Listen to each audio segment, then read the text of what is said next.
Assalamualaikum warahmatullahi wabarakatuh. Saya Danira Maharani dari SMP 1 Atap Negeri Karangwareng akan membacakan cerpen yang berjudul Mengejar Mimpi Mulia Nadine, karya Nadia Tanisa Nouren. Nadine adalah seorang anak gadis yang duduk di kelas 7 SMP. Nadine anak sulung dari 3 bersaudara. Kedua adik laki-lakinya masih duduk di bangku sekolah dasar. Nadine tinggal bersama keluarganya di lereng gunung, yaitu sebuah desa kecil yang jauh dari keramaian kota. Kanan dan kiri rumahnya adalah hamparan kebun yang tumbuh menghijau.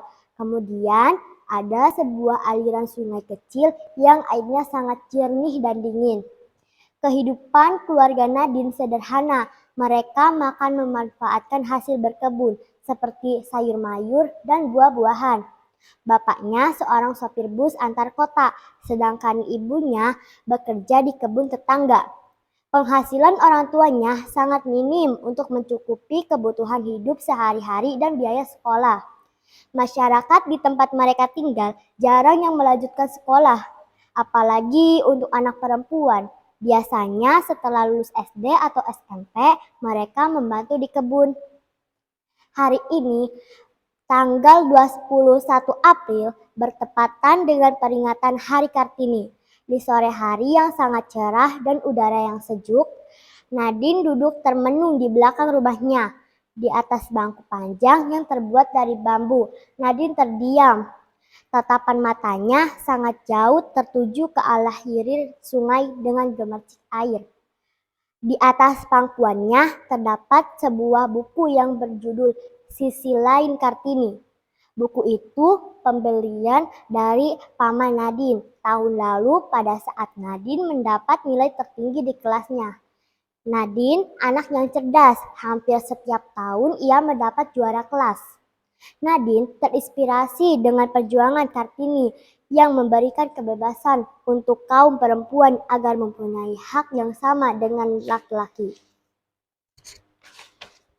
Bu, apakah aku boleh punya cita-cita menjadi dokter?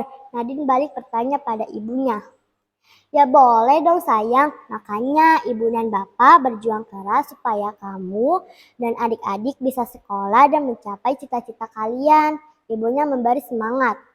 Tapi kan Bu, sekolah zaman sekarang biayanya sangat mahal dan masyarakat di sekitar kita jarang yang sekolahnya sampai lanjut. Apalagi anak-anak perempuan Bu, keluh Nadine. Anakku, tugasmu adalah belajar yang rajin dan berprestasi. Untuk urusan biaya, biarlah menjadi tugas bapak dan ibu. Masalah kebiasaan masyarakat kita yang anak perempuannya tidak melanjutkan sekolah, ya biarlah itu menjadi pilihan mereka. Masa depanmu ada pada pilihanmu, Nak. Ibu yakin bahwa ilmu yang bermanfaat lebih baik daripada harta yang banyak sayang. Ibunya menjelaskan. Iya ya Bu, aku ingin seperti Kartini yang membawa perubahan positif untuk kaum perempuan. Bu, Ibu Nadine. Kemudian mereka masuk ke rumah dengan tersenyum. Ayah Nadine saat ini sedang berada di Jakarta. Pada jam istirahat, beliau membeli minuman ke sebuah minimarket.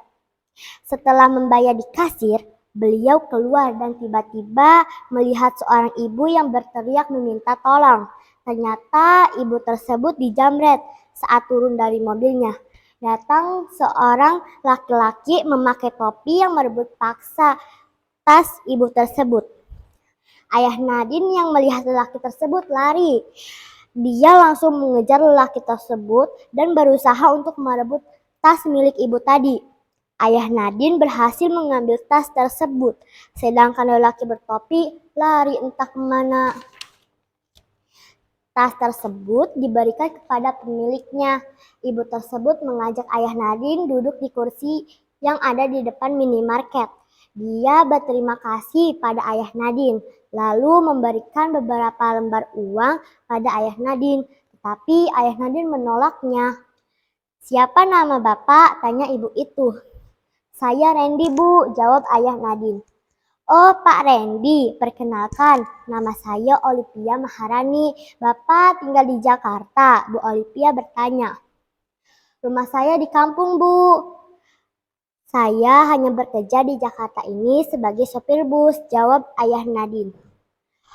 Oh gitu, kalau saya kebetulan dokter Pak, saya dinas di rumah sakit, kata Bu Olivia. Wah, jadi ibu ini dokter ya? Pak Randy memastikan ekspresi wajah yang tampak sumringah. Iya betul Pak Randy, memangnya kenapa Pak? Tanya Bu Olivia. Ah, tidak apa-apa Bu. Saya jadi teringat dengan anak saya yang bercita-cita ingin menjadi dokter, kata Pak Randy. Wah, cita-cita yang mulia itu. Pasti Pak Randy bangga dengan anak Bapak, sahut Bu Olivia. Iya Bu, saya bangga. Tapi dengan kondisi ekonomi keluarga saya ini, rasanya tidak mungkin saya membiayai anak saya untuk sekolah di kedokteran, Bu, kata Pak Randy lirih. Setiap anak berhak mempunyai mimpi dalam hidupnya. Percayalah Pak, ketika kita yakin, maka Tuhan akan memberikan jalan untuk meraihnya. Bu Olivia memberikan semangat. Kalau Bapak berkenan, saya ingin bertemu dengan anak Bapak, imbuhnya. Tentu saja boleh, Bu. Anak saya juga pasti senang bertemu dengan Bu Dokter, sahut Pak Randy. Mereka berdua menyepakati untuk bertemu di kampung halaman Pak Randy minggu depan. Dr. Olivia adalah seorang dokter spesialis paru-paru. Dia menangani pasien-pasien yang mengalami kasus COVID-19 dengan sangat ramah dan penuh kasih sayang selama masa pandemi. Dr. Olivia juga merupakan ketua Yayasan Pendidikan bagi orang yang tidak mampu. Yayasan tersebut dikelola bersama dengan rekan-rekan dokter lainnya. Hari Minggu, Dr. Olivia berkunjung ke rumah Pak Randy. Dia disambut hangat oleh keluarga Pak Randy, termasuk Nadine yang sejak pagi tadi menunggu kedatangannya. Mereka berbincang sambil menikmati singkong rebus dan teh manis yang disajikan oleh istri Pak Randy. Nadine, Bapak pernah bercerita, katanya kamu ingin menjadi dokter ya? Tanya Dr. Olivia. Iya betul Bu, tapi aku ragu apakah aku bisa mencapai cita-citaku itu Bu. Karena budaya masyarakat di sini untuk anak perempuan jarang yang melanjutkan sekolah. Juga kondisi ekonomi keluargaku tidak mampu Bu, jawab Nadine dengan nada sedih. Nadine, R.A. Kartini sudah memperjuangkan emansipasi wanita di Indonesia. Beliau berjuang untuk persamaan hak antara laki-laki dan perempuan. Jadi kamu harus tetap semangat untuk mengejar cita-citamu, ucap Dr. Olivia. Tapi bagaimana dengan biayanya Bu? Saya sekolah kedokteran kan sangat mahal, tukas Nadine. Untuk masalah biaya, kamu tidak usah khawatir ya. Saya akan ajukan kamu untuk mendapatkan beasiswa dari Yayasan Pendidikan yang saya kelola bersama teman-teman, kata Dr. Olivia. Hah, beneran Bu, saya mau diajukan untuk dapat beasiswa, Nadine memastikan. Iya betul Nadine, saya akan ajukan beasiswa pendidikan untuk kamu dari mulai SMA sampai dengan kuliah kedokteran. Kamu harus rajin belajarnya ya, supaya nilai sekolahmu bagus, kata Dr. Olivia. Alhamdulillah, terima kasih Bu Dokter. Ibu sudah membantu aku untuk meraih mimpiku, kata Nadine sambil menghampiri Bu Olivia kemudian memeluknya dengan bahagia. Seluruh keluarga Nadine bersyukur bahagia, bahkan sang ibu sampai meneteskan air mata.